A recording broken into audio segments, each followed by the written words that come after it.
months, this case has lived in whispers. No public outcry, just a mystery buried in clipped statements, messy timelines, and a family that refuses to say more than a few carefully rehearsed words. 2 children, Lily Sullivan, 6 years old, and her little brother Jack, just 4, vanished from their home without warning. No forced entry, no footprints in the mud, no sound in the night, just gone. And the adults who were supposed to keep them safe? They told us everything was calm, everything was normal.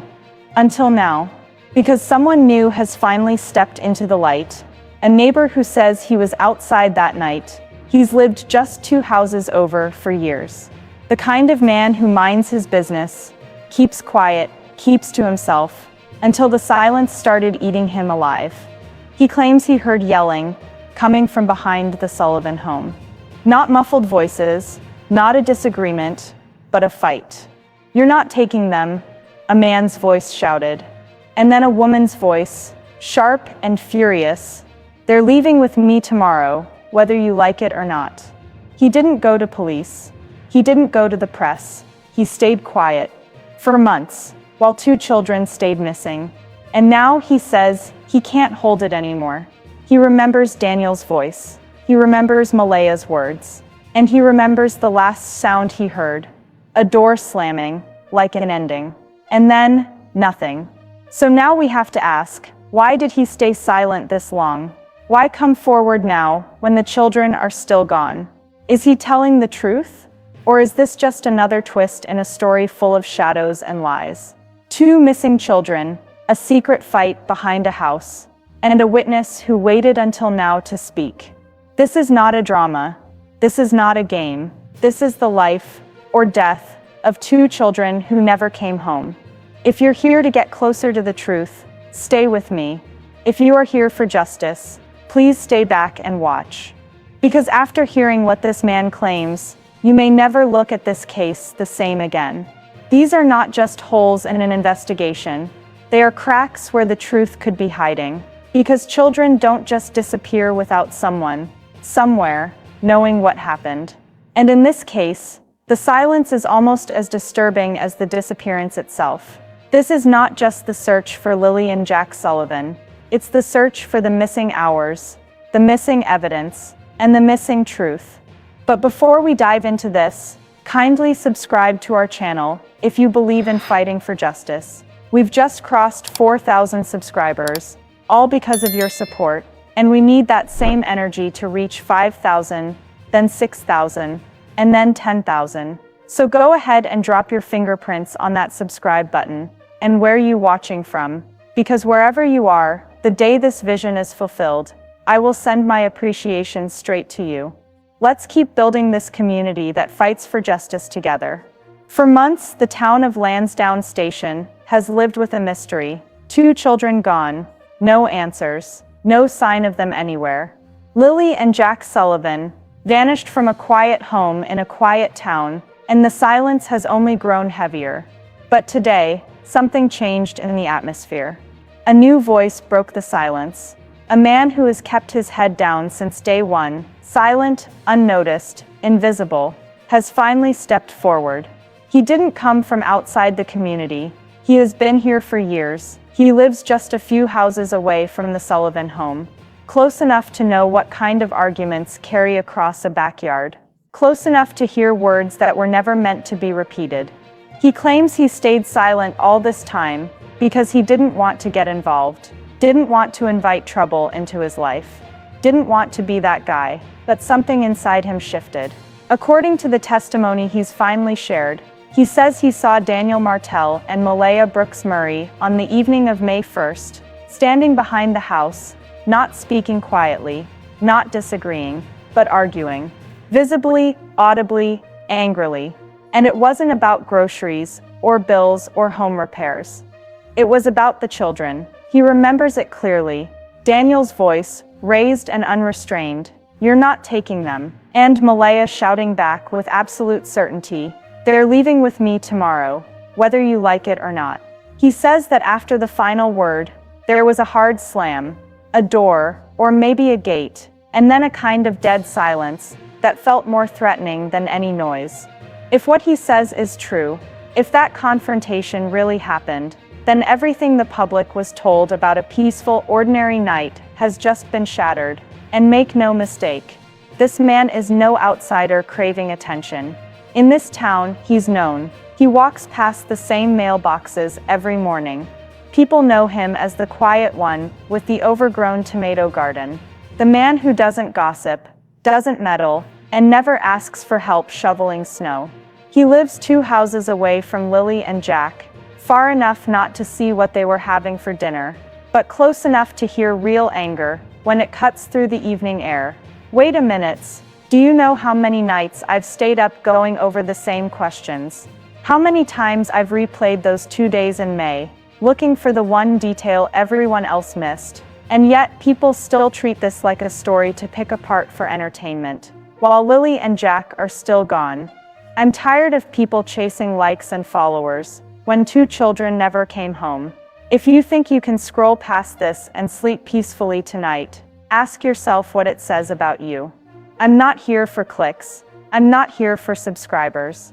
I'm here because 2 children, real children, with real faces and real laughter disappeared. Every second wasted on chasing clout is a second stolen from the fight for answers. I don't care about being the first to post. I care about being the last one standing when the truth finally comes out. And when that day comes, it won't matter who broke the story. It'll matter that justice was served for Lily and Jack. It was the evening of May 1st. Around 7:30 p.m., he says he stepped outside with a pair of pruning shears, ready to trim the last of the hedges before night settled in. The air was chilly enough to sting just a little, quiet enough to pick up every small sound. A dog barking 2 streets over, a child's bike wobbling past, someone's screen door creaking open and shut. Typical sounds of a small town settling into dusk. But what he heard next didn't belong to any of that. It wasn't part of the normal evening routine. It was anger. A man's voice cut through the stillness, sharp, tense, unfiltered rage. You're not taking them. Moments later, a woman's voice followed, louder, almost trembling with fury. They're leaving with me tomorrow, with or without you. It wasn't a one-off phrase he could brush off. He swears they said it again, variations of the same thing, always about the kids. Not a casual argument about chores or schedules. Not a minor disagreement over bedtime. This was about the children themselves, who would get them, who had the right to take them. Then a slam. A door, hard and final. The kind of sound you feel more than you hear. The kind of sound that ends a conversation, but not the resentment underneath it. He says he froze, just for a second, pruning shears still in his hand, listening, waiting to hear if the yelling would come back. It didn't, and instead of walking over, or calling someone, he simply turned away, put his tools in the shed, and closed his own back door. He told himself it wasn't his business. People argue, he thought. It's not my place, so he said nothing. For months, he saw the helicopters fly overhead, watched the search dogs comb through the fields, watched volunteers stand in the rain, with missing posters, and still, he said nothing. Until now. Now he says he can't sleep. That every time he closes his eyes, he hears those voices again. Daniel yelling, Malehya shouting back, the kids caught in between. And he says the silence he kept feels heavier than anything he heard that night. So he's finally speaking, even if it's too late to erase what might have happened. The question is this guilt? Or is there another reason he's talking now? He says the silence became heavier than anything he heard that night. For months, he tried to convince himself that maybe he heard it wrong. Maybe the words, "You're not taking them," were about something else. Maybe the slam was just a door, not a warning. He watched the search parties out his window. Some days even handed out coffee to volunteers walking past his driveway. All while holding on to a secret he hoped would never matter. But secrets rarely stay quiet forever. And guilt has a way of ripping through even the most private people. Recently, he says he began losing sleep. Not just thinking about the children, but replaying that exact moment. The argument, the threats, the chilling silence that followed. Night after night, he heard their voices all over again. Daniel yelling, Malehya shouting back. The name of the kids repeated over and over. He claims what finally broke him was seeing Lily and Jack's faces on a new flyer. Their eyes staring back at him like they never left. That's when he decided he couldn't go another day without telling someone what he heard. But others in town are whispering something different, that he may have been pressured. That rumors about Daniel, or fear of Daniel, kept him quiet, that maybe he didn't come forward out of conscience, but out of fear that someone else would expose him first. Maybe he's telling the truth. Maybe he's changing it to fit the narrative that's winning online. One thing is undeniable. His timing, months after the disappearance, changes how we see everything. Because a witness who stays silent for months can hold the truth, or inject more chaos than the case can handle. So now we have to ask ourselves, what really pushed this man to speak? Was it guilt? The kind that grows like a weight on your chest until you can't breathe at night? Or is there another reason entirely? Maybe he's afraid something is about to come out, and he wants to control the story first. Maybe he's telling the truth. Maybe he's not. That's what we need to figure out, and that's where you come in. In a moment, we're going to take a closer look at everything this witness actually said. We'll break down his statement and compare it to what Daniel and Malehya have claimed all along, line by line, word by word. So I want you to listen carefully. Revisit these statements with me. What do you think? Do his claims line up with the evidence? Does his timing make sense, or does it feel strategic? Leave your thoughts in the comments. Not just emotion, but logic. Let me know, is this guilt finally forcing a witness to speak? Or is this something far more complicated? To understand how this new testimony shakes the foundation of this case, let's lay the timeline out again, piece by piece, now with this witness statement added. According to Daniel's own version of events, May 1st looked like this. Around 3 p.m., he and Malehya take the kids to pick up pizza. They return home. Daniel spends the late afternoon outside, working on a fence. By evening, he claims the children were already in bed. Nothing unusual, no argument, just a quiet evening in a quiet house. But now insert the new witness into that timeline. At approximately 7:30 p.m., that same night, just behind the house, an argument, loud, aggressive, specific, not about chores, not about pizza, not about bedtime, but about the children, about who would take them, about leaving tomorrow. That one fact changes the entire evening from calm to volatile. If that argument really happened, then this wasn't a peaceful night of putting kids to bed early. This was a fight, possibly the last major confrontation before Lily and Jack went missing. And that changes everything. Could this argument have been the trigger moment? Was a decision made that night? Did someone lose control? Or did someone finalize a plan? This isn't just a crack in the timeline, it's a fracture. The moment where disappearance begins to look a lot less like mystery, and a lot more like escalation. Once an argument like that is added to the picture, the question becomes why? Why were two adults, both connected to the children, fighting over who would take them, only hours before Lily and Jack were gone? There are a few possibilities. The first, custody conflict. We know Malehya had talked in the past about leaving Daniel. Some family members claimed she wanted to move away with the kids. If she was planning to take them out of the home that next morning, Daniel may have tried to stop her, not through the courts, but right there, in the backyard. The second, fear of exposure.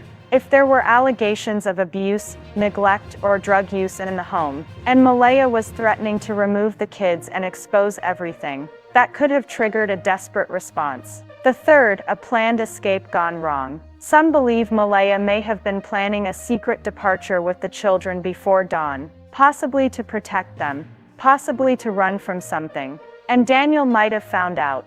Whatever the reason, a fight about custody the night before a disappearance leaves a very dark implication behind. This may not have been random. This may not have been a stranger. Which means, if this witness is telling the truth, that argument wasn't just angry words. It may have been the moment everything was set in motion. The motive wasn't in the woods, or in the dark. The motive may have already been inside the house. When two adults argue over who will take the children, not just who will watch them for the evening, that's not a normal disagreement. That's a custody crisis. And if it happened just hours before Lily and Jack went missing, it raises dark questions about motive. Hake 1. Possibility. Custody conflict. If Malehya was planning to leave the next day, and take the kids with her, that would have threatened Daniel's control over the household. Some people close to the family had already hinted that Malehya wanted out, that she was fearful, or fed up. If Daniel found out she intended to leave, especially with the children, that alone could trigger a volatile reaction. In those moments, logic disappears, anger takes over, control becomes everything. 2. Possibility. Fear of exposure. There have been long-standing rumors about what really went on inside that house, including allegations of substance use, child neglect, bruises seen on Jack's face, CPS visits that got downplayed. If Malehya threatened to expose it, Daniel may have seen that as a direct threat to his reputation, his freedom, even his relationship with his own mother. Sometimes it's not love that keeps people together. It's mutually assured destruction. If Malehya leaving meant truth coming out, someone might have wanted to stop that from happening. 3. Possibility. A planned escape gone wrong. There's another scenario.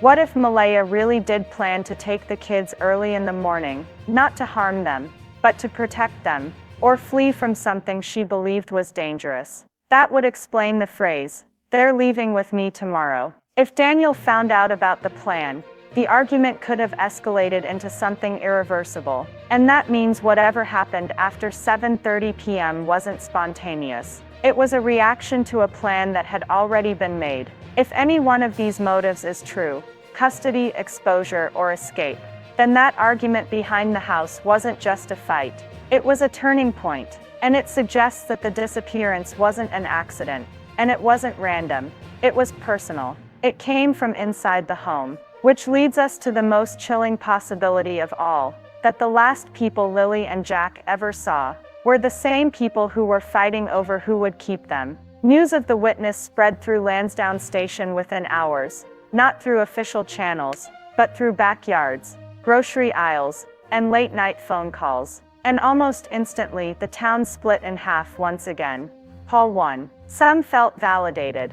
There were residents who always believed something happened inside that house, not a random abduction, not a wandering accident, but a conflict between the adults. To them, this witness sounded like long overdue confirmation. Finally, they whispered. Someone else heard it too. They saw the man as someone validating what many had suspected from the very beginning, that the truth was closer to home than anyone wanted to admit. Paul 1. 2.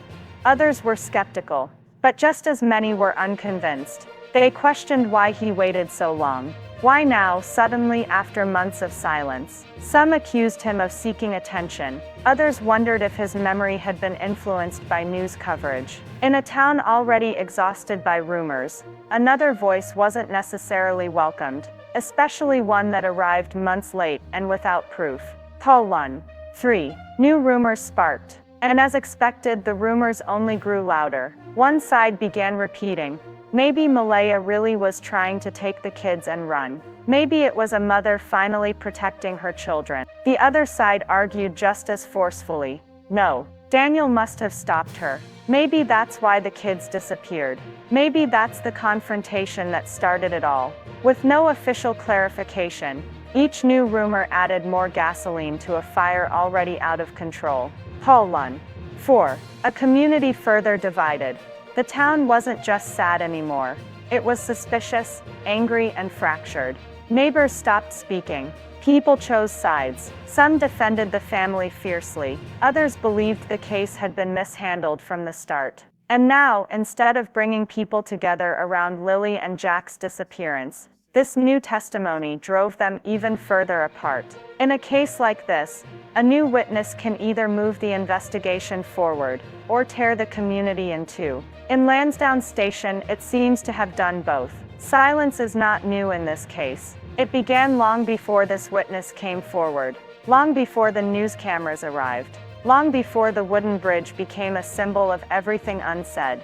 Call 1. Silence protects more than one thing in many child disappearance cases. Silence doesn't always protect the innocent. Sometimes it shields the guilty. Sometimes it protects people who are afraid of the consequences. Not only legal consequences, but social ones, family ones, even violent retaliation. In communities like this, people don't always stay quiet because they don't care. They stay quiet because they're scared, or because they think the truth will make things worse. Call 1. Comparisons to other cases. This isn't the first time a crucial witness has waited too long. In cases like Harmony Montgomery, investigators later discovered that several people knew she was in danger long before she vanished, but no one stepped forward until it was far too late.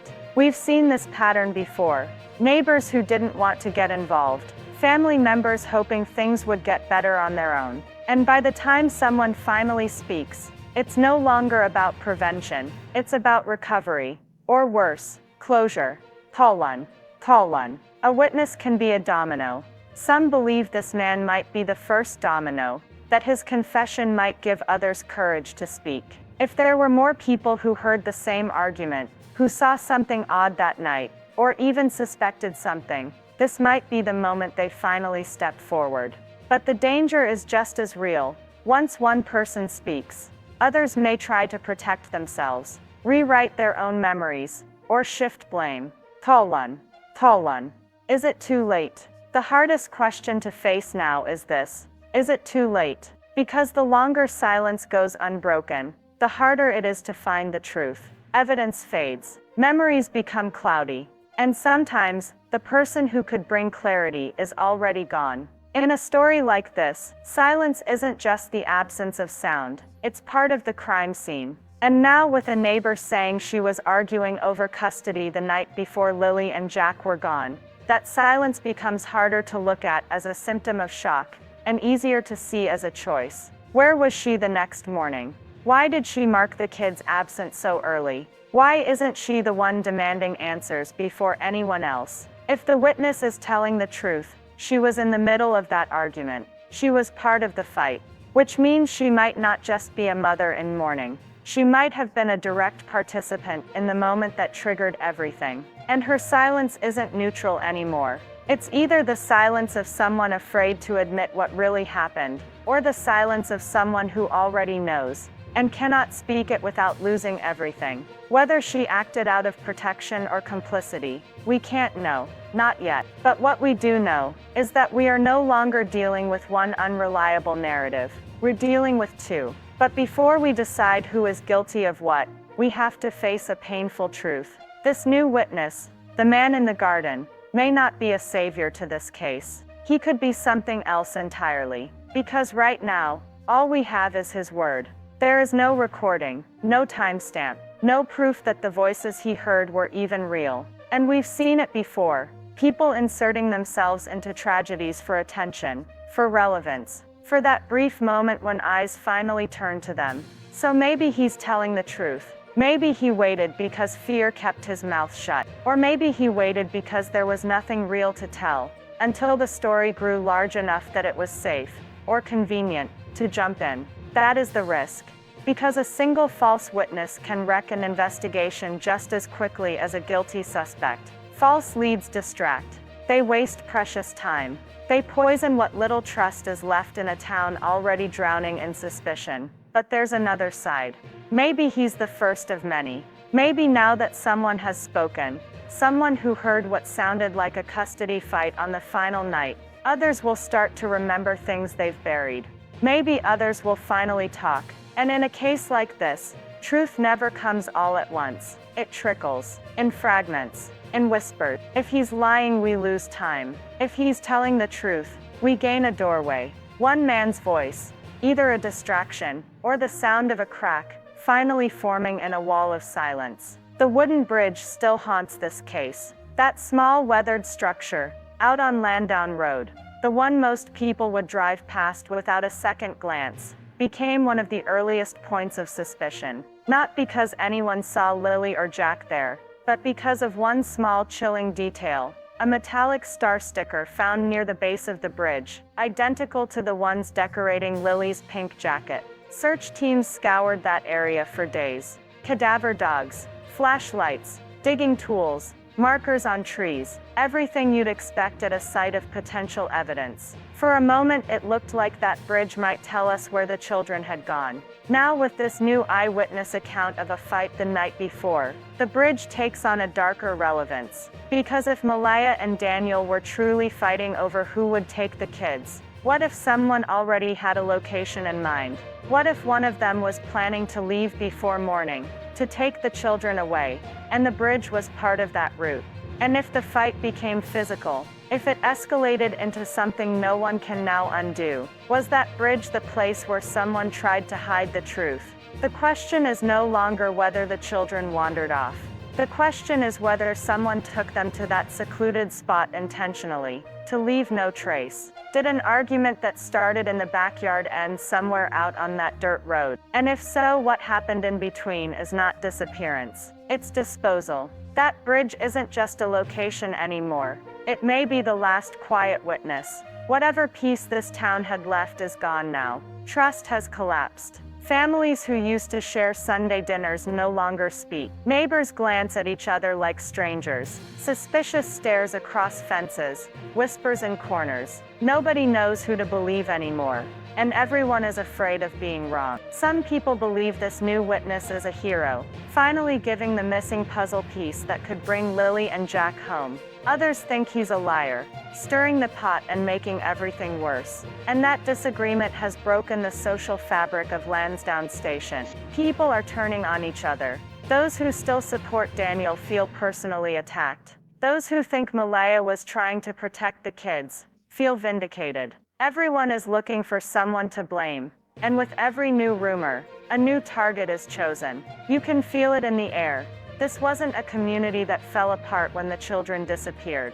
It's a community that began falling apart after the silence. And now, after this witness, it may never recover. Because truth does something violent before it heals anything. It creates chaos before it brings justice. So now we stand at a crossroads. This new information could force investigators to reopen elements of the timeline they thought were settled. If this witness is interviewed formally, his statement could lead to renewed interviews with Daniel, with Malehya, and maybe with others who heard things that same night but haven't spoken yet. The question is, will the RCMP actually act on this? Or will they brush it off the way so many early tips were brushed off? There's talk in town that law enforcement is already revisiting certain phone records, looking again at GPS data around that wooden bridge. Quietly, carefully. If more witnesses step forward after this man broke the silence, the story could unravel fast. Or it could snap shut again, tighter than before, as people dig in to protect themselves, their families, or whatever secrets they still think they can keep.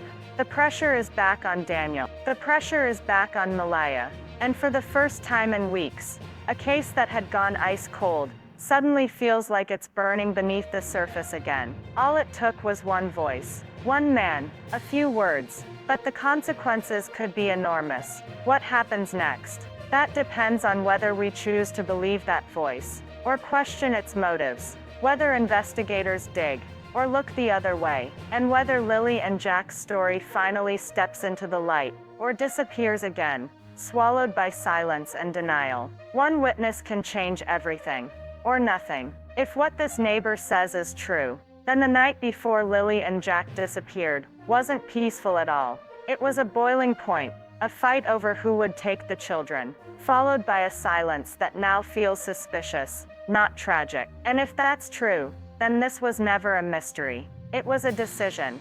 But if he's lying, we lose time, we lose trust, and we risk turning this case into nothing but noise. While the truth slips even further away, 2 children are still gone. So we're left with this. Is this man finally giving us what no one else had the courage to say? Or is he just another voice in a storm of distraction? And more importantly, should we believe what people are saying now? Let us know what you believe. Because at this point, public silence might be protecting the wrong people.